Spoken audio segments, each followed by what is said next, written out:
Hello everyone, welcome to my channel. दोस्तों, आज की ये वीडियो बहुत ज़्यादा इम्पॉर्टेंट होने वाली है हमारे बीए प्रोग्राम सेकेंड सेमेस्टर वाले स्टूडेंट्स के लिए। दोस्तों, आज की इस वीडियो के अंदर मैं आप लोगों के लिए लेकर आ गई हूँ आपके MIL हिंदी ए के असाइनमेंट का इम्पॉर्टेंट क्वेश्चन का आंसर। दोस्तों, MIL के अंदर जिन भी स्टूडेंट्स के पास सेकेंड सेमेस्टर के अंदर हिंदी है एंड उनको हिंदी का असाइनमेंट बनाना है, तो दोस्तों आज की ये वीडियो आप लोगों के लिए बहुत ज़्यादा हेल्पफुल होने वाली है। दोस्तों, आज मैं हिंदी ए का एक इम्पॉर्टेंट क्वेश्चन का आंसर लेकर आई हूँ। तो दोस्तों, आज की इस वीडियो के अंदर हम लोग डिस्कस करने वाले हैं हमारे क्वेश्चन नंबर 2 के बारे में। तो दोस्तों, क्वेश्चन नंबर 2 के अंदर हमसे पूछा जा रहा है कि संत काव्य की विशेषताओं पर प्रकाश डालिए, यानी कि जो ज्ञान मार्गीय शाखा है उसकी विशेषताओं पर आपको प्रकाश डालना है। दोस्तों, इस क्वेश्चन से रिलेटेड सारे पॉइंट मैं आप लोगों के साथ वन बाय वन करके डिस्कस करने वाली हूँ। तो चलिए दोस्तों, फटाफट से सारे पॉइंट्स को देखना शुरू करते हैं। दोस्तों, हमारा जो सबसे पहला पॉइंट है वो है परिचय। तो दोस्तों, परिचय आप लोग कुछ इस तरीके से लिखेंगे कि हिंदी साहित्य के भक्ति काल में निर्गुण और सगुण दो काव्य धाराएं विकसित हुई। निर्गुण काव्य धारा को दो शाखाओं में विभाजित किया गया, संत काव्य धारा तथा सूफी काव्य धारा। संत काव्य धारा को ज्ञान मार्गीय या फिर ज्ञान श्रेय शाखा भी कहा जाता है। आचार्य रामचंद्र शुक्ल ने निर्गुण संत काव्य धारा को निर्गुण ज्ञान श्रेय शाखा नाम दिया। आचार्य हजारी प्रसाद द्विवेदी ने इसे निर्गुण भक्ति साहित्य कहते हैं। राम कुमार वर्मा केवल संत काव्य नाम से संबोधित करते हैं। हिंदी साहित्य के संत कवियों की ज्ञान आधारित निष्पक्षता, न्यायप्रियता, भक्ति भावना और काव्य धारा को दृष्टिगोचर कर इसे ज्ञान मार्गीय काव्य धारा की संज्ञा दी जाती है।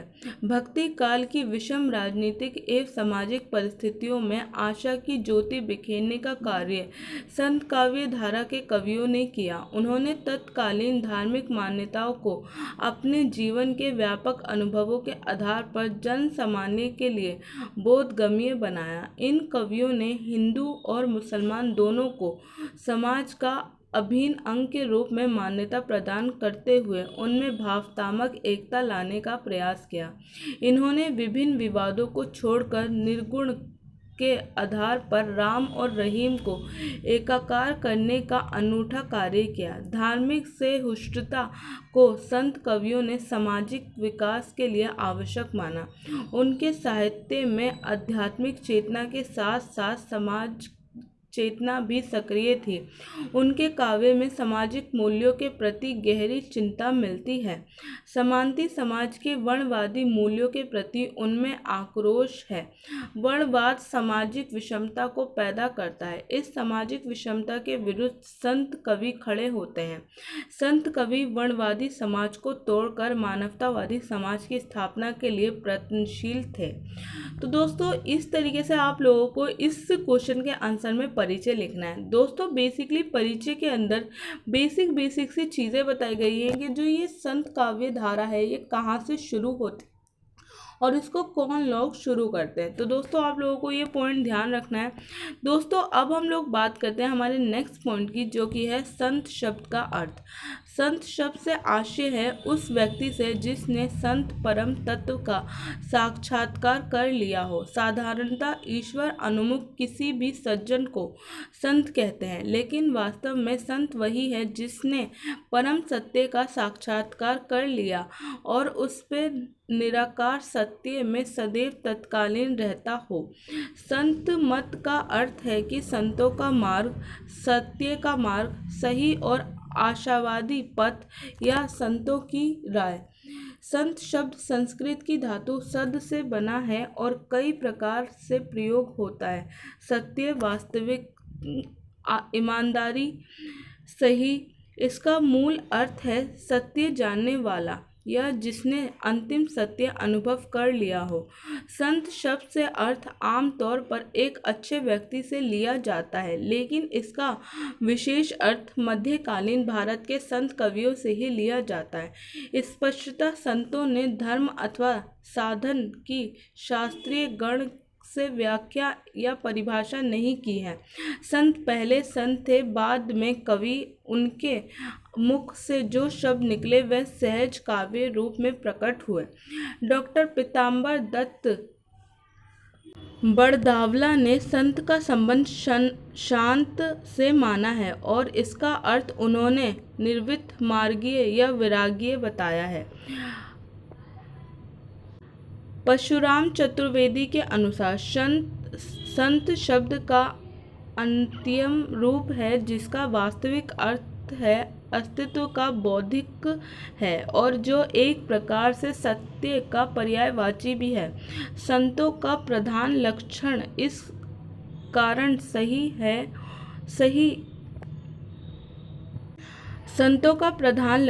इस कारण यही हो सकता है कि वह सत्य के प्रति पूरी आस्था रखते हैं और उसी के अनुसार अपने जीवन को ढाल देते हैं। संत शब्द उस व्यक्ति की ओर संकेत करता है जिसने सत्य रूपी परम तत्व का अनुभव कर लिया हो, जो अपने व्यक्तित्व से ऊपर उठकर उसके साथ तद्रूप हो गया हो। इस प्रकार जो सत्य का साक्षात्कार कर चुका हो वही संत है। दोस्तों, इस तरीके से आप लोगों को नेक्स्ट पॉइंट के अंदर लिखना है संत शब्द का अर्थ। तो दोस्तों ये भी इम्पोर्टेंट है, इसको आप लोग ज़रूर लिखिएगा। अब बात करते हैं दोस्तों संत काव्य की विशेषताएं। तो दोस्तों आप लोगों को इसी तरीके से आंसर अपना लिखना है अपने असाइनमेंट के अंदर। सबसे पहला है निर्गुण निराकार ईश्वर की भक्ति पर बल। लगभग सभी संत कवि निर्गुण एवं निराकार ब्रह्म में विश्वास रखते थे। उनका मानना था कि ईश्वर तमाम गुणों से ऊपर है, उसके गुणों का वर्णन नहीं किया जा सकता, वह सर्वशक्तिमान तथा कण कण में व्यापक है। उनका ईश्वर आगम और अगोचर है, अजन्मा है, निर्विकार है तथा उसे कहीं बाहर ढूंढने की आवश्यकता नहीं है, बल्कि वह तो प्रत्येक के हृदय में विराजमान है। कबीर दास कहते हैं। दोस्तों ये जो लाइंस हैं जो मैंने आप लोगों के लिए यहाँ पे लिखी हैं, दोस्तों बेसिकली ये कबीर दास और जो भी हमारे फेमस कवि हैं उनके द्वारा कही हुई कुछ इम्पॉर्टेंट लाइंस हैं। तो दोस्तों ये लाइंस मैं आप लोगों के लिए रीड नहीं कर रही हूँ क्योंकि ये लाइंस आप लोगों को जस्ट ऐसे ही एज इट इज़ अपने असाइनमेंट में लिखनी है। तो दोस्तों इनको आप लोग प्लीज़ ज़रूर ध्यान रखिएगा, ये लाइंस आप लोगों के लिए इम्पॉर्टेंट है। दोस्तों ये हो गया हमारा पहला पॉइंट। अब बात करते हैं दोस्तों हमारा दूसरे पॉइंट की, जो कि है गुरु का महत्व। संत कवियों ने अपनी वाणी में गुरु को सर्वाधिक महत्व दिया है। उन्होंने गुरु को ईश्वर से ऊपर माना है क्योंकि गुरु ही ज्ञान के द्वारा ईश्वर प्राप्ति का मार्ग बताता है। तो दोस्तों फिर से मैंने आप लोगों के लिए यहाँ पे दो इम्पॉर्टेंट लाइंस लिखी हैं, दो इम्पॉर्टेंट दोहे टाइप के लिखे हैं, ये आप लोग ज़रूर ध्यान रखिएगा। उनका मानना है कि गुरु की कृपा के बिना मुक्ति संभव नहीं है। गुरु शिष्य के तमाम विकारों को दूर करता है और उसके भीतर आत्मनिरीक्षण की भावना पैदा कर ईश्वर को पहचानने की क्षमता पैदा करता है। तो दोस्तों ये फिर से दो इम्पॉर्टेंट लाइन्स हैं, इनको आप लोग ध्यान रखिएगा। नीचे इनका अर्थ बताया गया है, जैसे कि अर्थात गुरु धोबी के समान है, शिष्य कपड़े के समान है और प्रभु उस साबुन के समान है जिसके प्रयोग से कपड़ा साफ होता है। इस प्रकार गुरु की कृपा के बिना शिष्य को ज्ञान का विकास संभव नहीं है। तो दोस्तों ये आप लोग दूसरा पॉइंट है, इसको भी आप लोग ध्यान रखिएगा, ये भी इम्पोर्टेंट है। दोस्तों तीसरा पॉइंट है बाहरी अंडबारों तथा पाखंडों का विरोध। संत कवि विरोधी और क्रांतिकारी कवियों के रूप में व्याख्यात हैं क्योंकि उन्होंने समाज में व्याप्त कर्म कांडों, अंधविश्वासों, कुरीतियों तथा दुराचारों का निर्भीक स्वर में विरोध किया। उनका लक्ष्य सदा समाज सुधार रहा, इसलिए वह समाज को सामाजिक, धार्मिक और नैतिक कमजोरियों से सचेत करना चाहते थे। हिंदू और मुसलमान दोनों ही धर्मों में फैला भय या कर्म कांडों और अंडबारों जैसे कि मूर्ति पूजा, छाप तिलक, तीर्थ व्रत, रोजा, नमाज आदि का डट कर विरोध किया। मूर्ति पूजा के संबंध में हिंदुओं को फटकारते हुए कबीरदास कहते हैं। तो दोस्तों ये फिर से अगेन दो इम्पोर्टेंट लाइंस हैं कबीरदास द्वारा कही हुई, इनको आप लोग ध्यान रखिएगा, ठीक है। वही तीर्थ स्थानों पर जाकर स्नान करने की धारणा का अंडबार बताते हुए कहते हैं। दोस्तों ये वाली फिर से अगेन दो इम्पोर्टेंट लाइन है, इनको आप लोग ध्यान रखिएगा। वही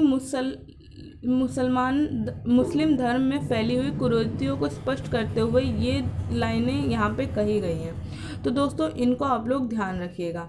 तो दोस्तों ये कुछ इम्पोर्टेंट लाइन्स हैं जो आपको ध्यान रखनी है एंड इनको ज़रूर लिखना है आपको अपने असाइनमेंट के अंदर। दोस्तों हमारा फोर्थ पॉइंट है जात पात तथा वर्ण व्यवस्था का विरोध। तत्कालीन भारतीय समाज वर्णगत भेदभाव तथा जातिगत बेड़ियों में जकड़ा हुआ था। संत कवियों ने सामाजिक विषमताओं को दूर करने तथा मानव धर्म की स्थापना हेतु समाज में जाति एवं वर्ण के नाम पर किए जाने वाले भेदभावों का विरोध किया। उन्होंने कहा कि ईश्वर की नज़र में सभी जाति धर्म एक समान है। तो दोस्तों ये अगेन एक इम्पॉर्टेंट लाइन है, इसको आप लोग फिर से ध्यान रखिएगा। उनके अनुसार मनुष्य अपने जन्म के अनुसार नहीं बल्कि अपने कर्म के अनुसार पहचाना जाना चाहिए। उसके बाद दोस्तों फिर से ये अगेन इम्पॉर्टेंट लाइन है, इनको आप लोग ध्यान रखिएगा। दोस्तों अब हम लोग आ चुके हैं हमारे फिफ्थ पॉइंट के ऊपर, जो कि है सहज भक्ति तथा नर्म तथा नाम स्मरण पर बल। सहज भक्ति तथा नाम स्मरण पर बल, ये हमारा पांचवा पॉइंट है। संत कवियों ने ईश्वर के नाम स्मरण पर विशेष बल दिया है। पाखंड और अंडमार मुक्त भक्ति ही ईश्वर को प्राप्त करने में सहायक होती है। भक्ति में प्रेम का सर्वाधिक महत्व है। भारी ज्ञान और दिखावे से बेहतर है आंतरिक रूप से नाम स्मरण करते रहने की वास्तविक भक्ति की पहचान। तो दोस्तों ये फिर से आप लोगों के लिए यहाँ पे दो इम्पोर्टेंट लाइन्स हैं, इनको आप लोग ध्यान रखिएगा। संत कवि राम नाम को ही मुक्ति का एकमात्र आधार मानते हैं। तो दोस्तों ये आप लोग ध्यान रखिएगा, ये इम्पोर्टेंट है आप लोगों के लिए पांचवा पॉइंट। दोस्तों हमारा सिक्स पॉइंट है रहस्यवाद। रहस्यवाद में भावना है जो ईश्वर की अज्ञात सत्ता को जानने की इच्छा से उत्पन्न होती है। संत कवि कबीर हिंदी साहित्य के महान रहस्यवादी कवि स्वीकार किए जाते हैं। रहस्यवादियों की तरह कबीर की आत्मा भी परमात्मा के प्रेम को तड़पती रहती है। ये विरहणीय आत्मा आठों पहर ईश्वर के दर्शन को तरसती है तथा उसके विषय में जानने की जिज्ञासा रखती है। तो दोस्तों ये अगेन आप लोगों के लिए इम्पोर्टेंट लाइन्स हैं, इनको ध्यान रखिएगा। आत्मा और परमात्मा के इस तरह की स्थिति के बाद अंतिम स्थिति प्रभु मिलन की होती है, जिसे कबीर ने यूं व्यक्त किया है। तो दोस्तों ये आप लोगों को ये लाइन्स पे ध्यान रखनी है, ये इम्पोर्टेंट है। इसके बाद दोस्तों हमारा 7 पॉइंट है माया के प्रति सावधान। लगभग सभी संत कवियों ने अपनी वाणी में माया से सावधान रहने की चेतावनी दी है। ये ईश्वर की भक्ति और उपासना में बाधा का काम करती है। काम, क्रोध, लोभ, मोह, अहंकार आदि माया के 5 पुत्र हैं जो भक्ति की राह में अवरोध उत्पन्न करते हैं। कबीर का विचार है कि माया तो विष्णु, महेश और ब्रह्मा को भी अपने मधुर वाणी के मोहपाश में बांध लेती है, कबीर दास के शब्दों में। सो दोस्तों ये इम्पोर्टेंट लाइंस फिर से आप लोगों के लिए यहाँ पे हैं। वे माया को डायन की संज्ञा देते हैं, यानी कि दोस्तों कबीर दास माया को डायन की संज्ञा देते हैं। तो दोस्तों ये इम्पोर्टेंट लाइंस आप लोग ज़रूर ध्यान रखिएगा, ये इम्पोर्टेंट है आप लोगों के लिए। दोस्तों हमारा नेक्स्ट पॉइंट है नारी के प्रति दृष्टिकोण।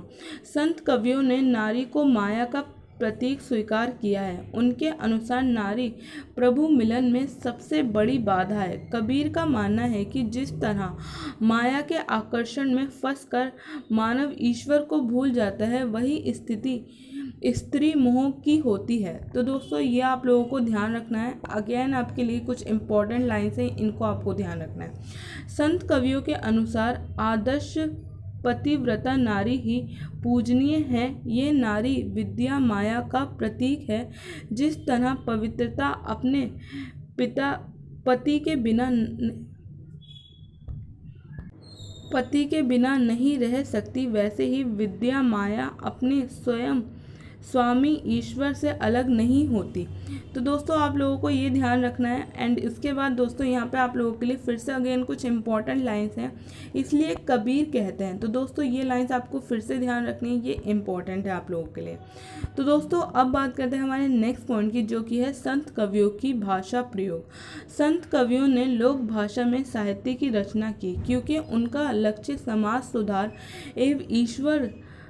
एवं विश्व धर्म का संदेश देना था। संतों की भाषा को सुधाकर्णी नाम दिया गया है, क्योंकि वह धूमक्कड़ साधु थे और देश के विभिन्न भागों में भ्रमण करते थे। अंततः उनकी भाषा में राजस्थानी, पंजाबी, खड़ी बोली, पूर्वी हिंदी, ब्रज, अरबी, फारसी आदि भाषा का सुंदर मिश्रण हुआ। कई आलोचकों ने तो उनकी भाषा को खड़ी, घुमक्कड़ी या पंचमेली का नाम दिया है। उनकी काव्य भाषा मूल जन भाषा है तथा शास्त्रीय बंधनों से मुक्त है। ये भाषा जीवन के अनुभवों से पुष्ट है। हजारी प्रसाद द्विवेदी ने तो कबीर को भाषा का डायरेक्टर कहा है, क्योंकि भाषा पर कबीर का असाधारण अधिकार था। यपाक सुंदर दास की भाषा अन्य संत कवियों से अपेक्षाकृत प्रौढ़ तथा परिमर्जिता है। संत कवियों की सरल एवं सहज अभिव्यक्ति के उदाहरण देखिए। तो दोस्तों अगेन आप लोगों के लिए कुछ इम्पॉर्टेंट लाइंस हैं भाषा से रिलेटेड, इनको आप लोग ध्यान रखिएगा, ये कबीर द्वारा कही गई हैं। संत कवियों ने अधिकतर लोकयुक्तियों एवं मुहावरों का प्रयोग अपने साहित्य में किया है। अलंकारों की दृष्टि से रूपक, उपमा, अनुप्रास, यमक, श्लेष का समावेश हुआ है, तो छंदों की दृष्टि से दोहा, सोरठा, सवैया का अधिकतर प्रयोग इन कवियों द्वारा किया गया है। इनकी रचनाओं में संगीतात्मकता की गुण विद्यमान है। इस प्रकार कहा जा सकता है कि भक्ति काल में संत काव्य धारा का विशेष स्थान था। इन कवियों ने निर्गुण निराकार ईश्वर का गुणगान करते हुए प्रकृति के कण कण में ईश्वर का अस्तित्व स्वीकार किया। यही नहीं, इन कवियों ने ईश्वर प्राप्ति के संदर्भ में प्रचलित पाखंडों एवं अंडबारों का भी भरपूर विरोध किया। इन संत कवियों का काव्य उच्च कोटि का धार्मिक नैतिक साहित्य भी है और समाज सुधार का वाहक भी। भारतीय समाज में समरसता लाने में इन संत कवियों का बहुत बड़ा योगदान है।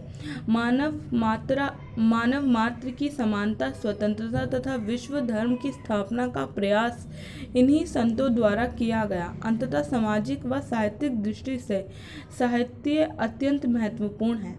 तो दोस्तों यहाँ पे आप लोगों का आंसर फिनिश होता है। तो दोस्तों इस तरीके से आप लोगों को इस क्वेश्चन के आंसर में इस क्वेश्चन का आंसर आपको लिखना है। तो दोस्तों उम्मीद करती हूँ आप लोगों को सारे पॉइंट अच्छे से समझ आ गए होंगे। मैंने पूरी कोशिश की आपको अच्छे से सारे पॉइंट एक्सप्लेन करने की। सो दोस्तों अगर आज की ये वीडियो आप लोगों को अच्छी लगे तो प्लीज़ इस वीडियो को लाइक कर दीजिएगा, अपने दोस्तों के साथ शेयर कर दीजिएगा एंड चैनल के ऊपर आप लोग पहली बार आए हो तो चैनल को सब्सक्राइब करना मत भूलिएगा। तो दोस्तों मिलती हूँ मैं आप सबसे नेक्स्ट वीडियो के अंदर, तब तक के लिए थैंक यू सो मच।